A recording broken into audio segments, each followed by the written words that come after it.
Question number 22 में two loudspeakers M and N are located 20 meter apart and they emit sound of frequency 118 and 121 hertz respectively. A car is initially at a point P 1800 meter away from the midpoint Q of the line MN. It crosses Q and eventually reaches R, which is again 1800 from Q. Let nu T represents the beat frequency measured by a person sitting in the car at time T. Vp, Vq, nu P, nu Q and nu R are the beat frequencies measured at location PQR respectively. The speed of sound in air given है, which of the following is true. ठीक है, तो अलग अलग position पे उसको beat frequencies क्या समझ में आएंगी ये बताना है. ठीक है, और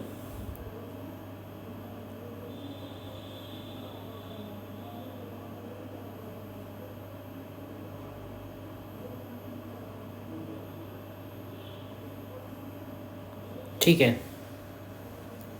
देखिए इसमें सिचुएशन बनाते हैं. पहले देखो M एंड N हम इस तरह से बना देते हैं. पहले तो point M and point N, और दोनों से जो फ्रीक्वेंसीज निकल रही हैं, इससे फ्रीक्वेंसी निकाल रही है 118 हर्ट्ज़, इससे फ्रीक्वेंसी निकल रही है 121 हर्ट्ज़. ठीक है, और इसका मिड पॉइंट Q दिया हुआ है.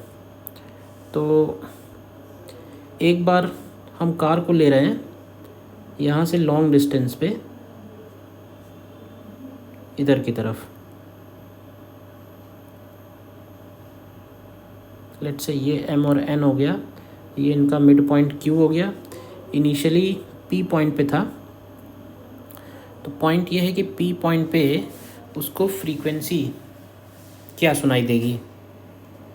अब इसमें ये तो दिया नहीं है कि कार जो है वो मूविंग है, हमें खाली लोकेशन के हिसाब से फाइंड आउट करना है.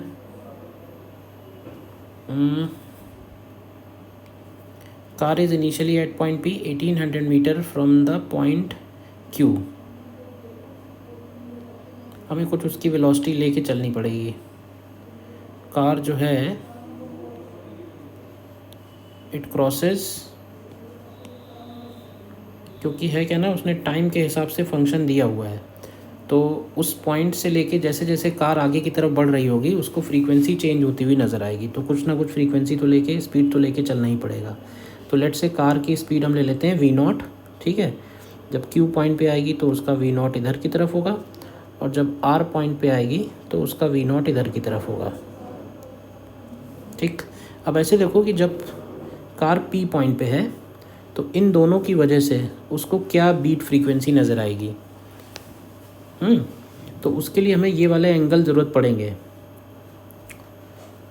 ठीक, तो बीट फ्रीक्वेंसी निकालने के लिए हमको इसका इधर की तरफ कंपोनेंट लेना पड़ेगा. ठीक है, तो दोनों का फ्रीक्वेंसी वैसे अलग है, तो हम लोग डायरेक्ट भी लिख सकते हैं कि डेल्टा न्यू जो बीट फ्रीक्वेंसी होगी that will be equal to 121 minus 118 into bracket. अब देखो ऑब्जर्वर मूविंग है and observer moving toward source का केस है ये, तो वेलोसिटी ऑफ साउंड और प्लस इसको लिखेंगे V0 cos theta and upon 330. Sources तो रेस्ट पे ही है, ये निकल के आएगा वैल्यू. तो ये एक तरह से 3 हर्ट्ज़ इधर हो जाएगा इनटू 330, या इसको ऐसे लिख दो 1 plus V0 cos theta upon 330. ठीक है, अब इसको अगर हम मेजर करें P पॉइंट पे, तो P पॉइंट पे जो फ्रीक्वेंसी होगी, अब P पॉइंट के लिए आप ध्यान से देखो cos थीटा की वैल्यू कुछ निकल के आएगी भाई, नॉन ज़ीरो, क्योंकि ये वाला डिस्टेंस हमको दिया हुआ है 20 मीटर है, तो ये 10 मीटर है और ये 1800 मीटर है. तो cos थीटा निकालें भी अगर हम लोग तो काफ़ी छोटा ही एंगल आएगा. तो चाहो तो उसको तुम 1 ही ले लो, तो इस पे बनेगा ये 3 bracket 1 plus V0 cos theta upon 330. ठीक है, इसी तरह न्यू एट R निकालेंगे अगर, जब ये दूर चला जाएगा तो यहाँ 1 माइनस हो जाएगा डॉपलर्स इफेक्ट के हिसाब से अपॉन 330. और अगर हम न्यू Q निकालेंगे, यानी जब ये मिड पॉइंट पे होगा, तो मिड पॉइंट पे cos थीटा की वैल्यू 90 होगी. तो ये सीधे सीधे 3 हर्ट्ज़ बनेगा।